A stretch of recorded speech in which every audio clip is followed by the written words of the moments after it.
வணக்கம் நண்பர்களே. இப்போ பார்த்தீங்கன்னா நம்ம இந்த ஃப்ளஷ்ஷில் வந்து பார்த்திங்கன்னா இந்த தண்ணி லீக் ஆகிட்டு இருந்துச்சு. இது மாதிரி லீக் ஆகிருக்கப்போ பெரும்பாலும் என்ன பண்ணுவாங்கன்னா இதை அப்படியே மாற்றுங்கன்னு அந்த செட்டோட. இதுக்கு பதிலாக நம்ம என்ன பண்ணோம்னா நம்ம த்ரெட்டை மட்டும் கழட்டிட்டு இதை த்ரெட்டை இருக்கும் லூஸ் பண்ணி இதை மட்டும் தனியாக எடுத்துருங்க. முதல்ல இதை எடுத்துட்டிங்கன்னா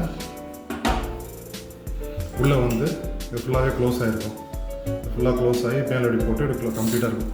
இதை பின்னாடி தள்ளி விட்டுருங்க. இதை தள்ளி விட்டோன்னா கிட்ட அப்படின்னா என்ன பண்ணணும்னா சின்ன ஒரு கத்தி மாதிரி வச்சு இதில் உள்ளே போய் அமுங்கிருக்கும். ஃபுல்லாக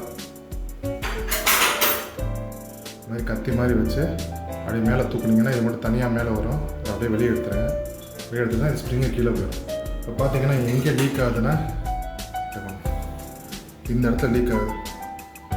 ஓப்பன் ஆகிருக்கு. இந்த இடத்துல கட் ஆகி இது வழியாக லீக் வந்துக்கிட்டு இருக்குது. இப்போ என்ன பண்ணான்னா இதோட கட் பண்ணிவிட்டு இந்த ரப்பரை ரிமூவ் பண்ணிட்டு இந்த நிப்பில் வந்து மறுபடியும் இது போய் சொருகி வச்சிட்டோம்னா இதை திருப்பி நம்ம யூஸ் பண்ணிக்கலாம். இது ஃபுல்லாகவே மாற்ற தேவையில்லை. இது ஒரு ஈஸியான டிப்பு. ஏன்னா பெரும்பாலும் வந்து ஒரு சில ப்ளம்பர்ஸ்லாம் பார்த்திங்கன்னா மொத்தமாக மாற்றுங்கன்றவாங்க. அதுக்கு போல் இது மாதிரி நீங்கள் பண்ணிங்கன்னா ரொம்ப ஈஸி. இப்போ நம்ம என்ன பண்ண போகிறோம்னா இந்த படத்தை பாருங்கள். கிழிஞ்சிருக்கோம் தெரியும் நினைக்கிறேன். பாருங்கள் இந்த இடம் கிழிஞ்சிருக்கு. இந்த இடம் கிழிஞ்சிருக்கு. இதோட கட் பண்ணி நம்ம எடுக்க போகிறோம். பாருங்கள்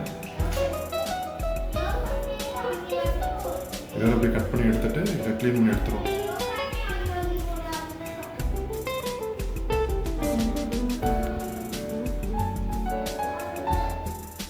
பார்த்தீங்கன்னா நம்ம கட் பண்ணிக்கலாம்.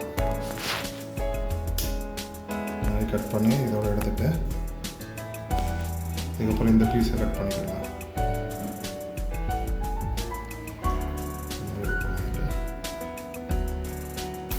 பார்த்தீங்கன்னா இவ்வளோதான். நம்ம என்ன பண்ண போகிறோம், இந்த ரூட்டில் வந்து ஃபஸ்ட் டைம் போகிறப்போ பார்த்திங்கன்னா ரொம்ப லூஸாக இருக்கும். லூஸ் ஆகிடுச்சுன்னா ஒன்றும் பிரச்சனை இல்லை. இதை வச்சு நம்ம டைட் பண்ணுறப்போ இல்லை டைட் ஏறிக்கும். இது இழுத்திங்கன்னா இந்த கீழே இருக்கிற ஸ்ப்ரிங் அப்படியே லைட்டாக இழுத்திங்கனாலே மேலே வரும். அப்படியே வச்சு டைட் பண்ணி வைக்கலாம். சேஃபில் வச்சு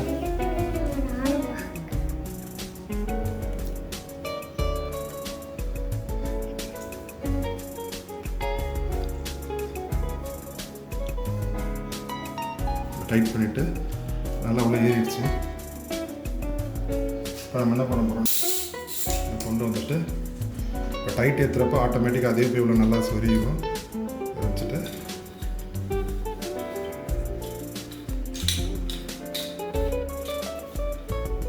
டைட் பண்ணிங்க. டைட் பண்ணிட்டு இப்போ நம்ம அதை ஓப்பன் பண்ணி பார்க்க போகிறோம். பார்த்தீங்கன்னா இப்போ லீக் எதுவும் ஆகலை. முன்னாடி இங்கே அப்படி லீக் ஆகி ஓடிக்கிட்டே இருந்துச்சு. இந்த இடத்துல கட் பண்ணி பார்த்தது தான் உள்ளே இருந்துச்சு. ரிமூவ் பண்ணிட்டு அவ்வளோதான். சிம்பிளாக முடிஞ்சிச்சு. ஒரு 10 நிமிஷம் வேலை தான். இது வந்து ஒரு அளவுக்கு தான் நம்ம வந்து இதை ஷார்டன் பண்ண முடியும். ரொம்ப கீழே போயிடுச்சுன்னா அது வந்து நம்ம எதுவும் பண்ண முடியாது. அப்போதைக்கு வந்து மாற்றி தான் ஆகணும். அட்லீஸ்ட் ஒரு தடவை 2 தடவை இது மாதிரி நம்ம யூஸ் பண்ணிக்கலாம். ஏன்னா ஸ்ப்ரிங்கோட எலாஸ்டிசிட்டி போயிடும். ரொம்ப நீங்கள் கட் பண்ணி உள்ளே போக இது லென்த்து பற்றாது. அவ்வளோதான் நண்பர்களே. இந்த வீடியோ உங்களுக்கு பிடிச்சிருக்குன்னு நினைக்கிறேன். ரொம்ப ஈஸியான ஒரு டிப்பாக இருக்கும்னு நினைக்கிறேன். மறக்காம நம்ம சேனலை சப்ஸ்கிரைப் பண்ணுங்கள். உங்களுக்கு இந்த வீடியோ பிடிச்சா லைக் பண்ணுங்கள். அவங்க தெரிஞ்ச நண்பர்களுக்கு ஷேர் பண்ணி விடுங்க. மீண்டும் ஒரு பதிவில் சந்திப்போம். நன்றி, வணக்கம்.